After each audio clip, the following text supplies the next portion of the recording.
গাছের উপর যারা উঠে আছেন নিচে নামুন, অনুরোধ করছি। পড়ে গেলে হাত পা ভাঙবে,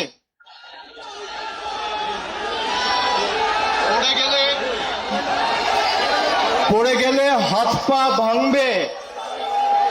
প্লিজ নিচে নামো।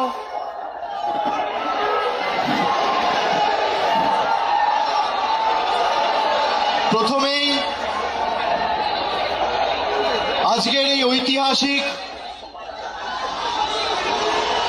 সমাবেশকে সফল, সার্থক এবং সাফল্যমণ্ডিত করার জন্য মহামান্য কলকাতা হাইকোর্ট বিচারপতি সহ বিচার ব্যবস্থার প্রত্যেককে আমরা আমাদের কৃতজ্ঞতা ধন্যবাদ জানাই। যারা 21শে জুলাইয়ের কর্মসূচি আটকাতে চেয়েছিল, ভারতীয় জনতা পার্টির সরকার 21শে জুলাই হলো, বিজেপি সরকার 21শে জুলাই আটকাতে পারলেন, শুভেন্দু অধিকারী 21শে জুলাই আটকাতে পারলেন, অমিত শাহ 21শে জুলাই আটকাতে পারলেন, কলকাতা পুলিশ 21শে জুলাই আটকাতে পারলেন। আজকের এই সমাবেশ প্রমাণ করে দিচ্ছে তৃণমূল কংগ্রেসের কর্মীদের কোনো বিকল্প নেই। যারা নিজেদের তৃণমূল বলে দাবি করত, গিয়ে একবার দেখে আসুন মেয়র রোডে যে কটা লোক রয়েছে, গ্রামে জেসিবি দিয়ে মাটি কোপানোর সময়ের থেকে বেশি লোক হয়। ভালো তৃণমূল, তাই না? কর্মী কোথায়? জনতা কোথায়? মমতা বন্দ্যোপাধ্যায় যেখানে, জনতা সেখানে। অনেক বড় কেউকেটা হয়েছেন। এই গাছগুলো দেখছেন, একটা পাতা যদি ঝরে পড়ে যায়, একটা ডাল যদি কেউ কেটে ফেলে দেয়, তার সবুজ আর কেউ ধরে রাখতে পারে না। সেই ডালের মধ্যে, পাতার মধ্যে আর কোনোদিন প্রাণ কেউ সঞ্চার করতে পারে না। তার শক্তি তার শিকড়ে। একইভাবে তৃণমূলের শিকড়ের নাম মমতা বন্দ্যোপাধ্যায়, যার আদর্শ আন্দোলনকে সামনে রেখে হাজার হাজার লক্ষ লক্ষ কর্মীরা আপসহীন লড়াই সংগ্রাম করে দলকে আজকে বটবৃক্ষে পরিণত করেছে। তারা যদি ভাবে যে গদ্দারি বেঈমানি করে দলকে দুর্বল করব, তৃণমূল কংগ্রেস আরো শক্তিশালী হবে। যারা আজকের সভায় এসছেন, আমি কুর্নিশ জানাই প্রত্যেকটা কর্মীকে। যারা বলেছিল তৃণমূল কংগ্রেস শেষ, তৃণমূল কংগ্রেসকে পুড়িয়ে ছাড়খাড় করে দেব, সেই আগুনের স্ফুলিঙ্গ থেকে নতুন অগ্নিশিখার জন্ম হবে এবং তৃণমূল কংগ্রেস আরো শক্তিশালী হবে আগামী দিন। কারোর ক্ষমতা নেই। আর বিজেপি যদি মানুষের রায় জিতে থাকেন, তাহলে এত ভয় কেন? তৃণমূল কংগ্রেসের কর্মীদের মিথ্যা মামলায় জেলে ঢোকানো, নেতাদের উপর যারা মমতা বন্দ্যোপাধ্যায়ের সাথে এখনো আছে তাদেরকে ভয় দেখানো, তৃণমূল কংগ্রেসকে চমকে ধমকে লাভ নেই। এত মামলা দিয়েছে আমার উপর, একদিকে ইডি, একদিকে সিবিআই, একদিকে ইনকাম ট্যাক্স, একদিকে সিআইডি, একদিকে এসটিএফ। গলা যদি কেটে দেন আর যেদিনকে দেহত্যাগ করব মৃতদেহটা শ্মশানে নিয়ে যাওয়ার আগে যদি বুকে কান পেতে শোনেন তাহলেও সেই দেহ থেকে জয় বাংলার মমতা ব্যানার্জি জিন্দাবাদ করে।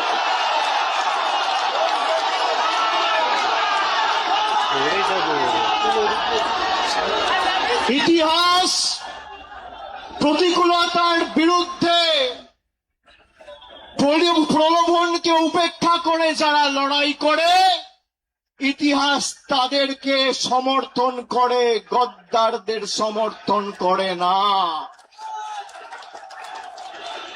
5 ওয়াট 10 ওয়াটের বাল্ব সে এখন ভাবছে আমি হ্যালোজিন হয়ে গেছি।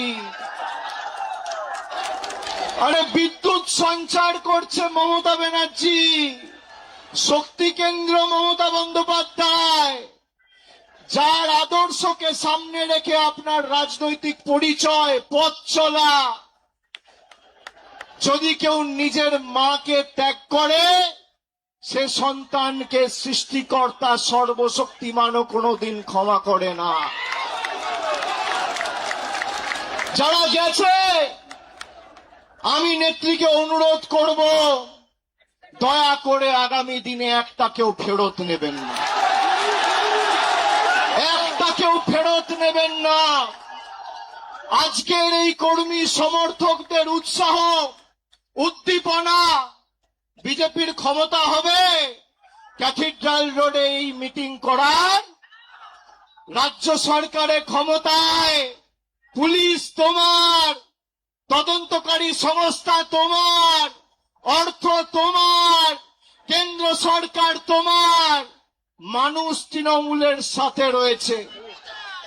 পুলিশ যাদের অযথা মিথ্যা মামলায় অত্যাচারিত করছে আমি বলবো ধৈর্য ধরুন, একটা ছোট নোটবুক পকেটে রাখবেন, সব লিখে রাখবেন। এই নোটবুকগুলো এক এক করে আমরা ঠিক টাইম মতো নিয়ে নেব। যারা যে ভাষায় বোঝে তাদের সে ভাষাতেই জবাব দেওয়া হবে। ঘর বাড়ি ভেঙে দিয়ে, পার্টি অফিস গুড়িয়ে দিয়ে ভাবছে তৃণমূলকে উৎখাত করব, দুর্বল করব। আরে ফুটপাতে থাকবো, তোদেরকে হারাবো, বাংলা থেকে উৎখাত করব, কথা দিয়ে গেল। দেখি কত ক্ষমতা। কি করবেন, কি করবে বিজেপি? জেলে রাখবে, মিথ্যা মামলায় ঢোকাবে, ঢোকাও, তাও বশ্যতা স্বীকার করব না। মেরুদণ্ডটা ফর সেল নয়। যারা মমতা ব্যানার্জির ছবিকে পিছনে রেখে আর জোড়া ফুল চিহ্নটাকে সামনে রেখে 2024 নির্বাচনে জিতেছে, তারা বলছে আমরা এখন এনডিএ কে সমর্থন করব। মানুষ ক্ষমা করবে? করবে? আপনাদের মধ্যে অনেকে কাউন্টিং এ ছিলেন, কিভাবে বিজেপি কাউন্টিং এ চুরি করে জিতেছে আপনারা সাক্ষী রয়েছে।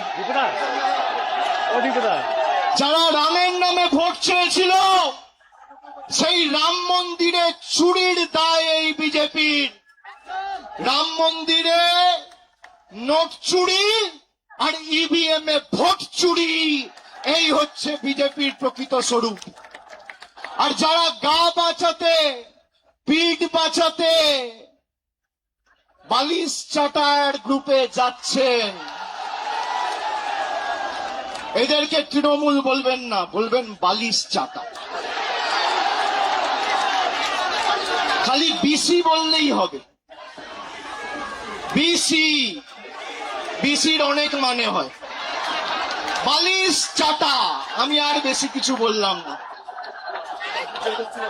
হয় পুলিশের কাছে মামলায় ধৃত, আর না হলে মেরুদণ্ড বিক্রি করে বালিশ চাটা ঋতব্রত। এই দুটো ছাড়া গদ্দারদের উপায় নেই। আমি বক্তব্য দীর্ঘায়িত করব না, খালি আপনাদের বলবো আপনারা শক্ত থাকুন। আমাদের আগামী দিনের লড়াইয়ের ময়দানে আবার দেখা হবে। বিশেষ করে যে সমস্ত তৃণমূল কংগ্রেসের নির্বাচন সিম্বলে, তৃণমূলের সিম্বলে, জোড়াফুল সিম্বলে নির্বাচিত হয়ে যারা পিঠ বাঁচাতে নিজেদের মেরুদণ্ড বিক্রি করে ওদিকে গেছে, আমরা প্রত্যেকটা বিধানসভায় গিয়ে মানুষের কাছে ক্ষমা প্রার্থনা করে আসব। আগামী দিন লড়াইয়ের ময়দানে দেখা হবে। আমি তৃণমূল কংগ্রেসের নির্ভীক, সাহসী, সংগ্রামী, দেবতুল্য কর্মীদের আমার অন্তরের শ্রদ্ধা, কৃতজ্ঞতা, প্রণাম এবং কুর্নিশ জানিয়ে আমার বক্তব্য এখানে শেষ করছি। এরপর নেত্রী বলবেন, তার কথা আমরা শুনব।